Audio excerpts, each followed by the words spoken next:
The iPhone 12 is undoubtedly the most advanced smartphone of 2020, but has Apple always been this advanced? In this video, we will look at the iPhone series evolution, from the first iPhone to the camera-beating iPhone 12.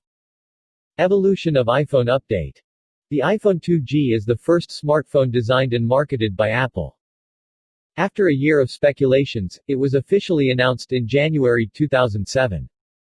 The phone's development began in 2005 and continued in complete secrecy until its public unveiling. The smartphone had an iPhone operating system 1.0 and just 128 megabytes of storage space. It came with a 1400 mAh lithium-ion battery and a 2-megapixel.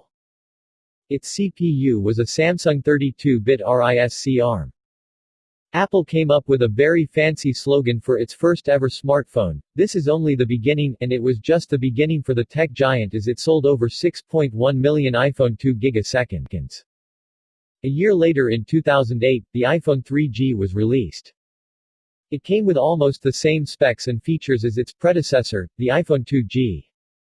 The company sold over 1 million units in the first week of release alone. After the iPhone 3G came the iPhone 3GS a year later. It came with the slogan "Fastest, smartest phone yet. More to love, less to pay," as it brought on a whole new feature to the smartphone industry. The iPhone 3GS remained in production until September 2012 when the iPhone 5 was produced. Thank you very much for watching. Remember to subscribe and hit that notifications bell for part 2 of the iPhone evolution.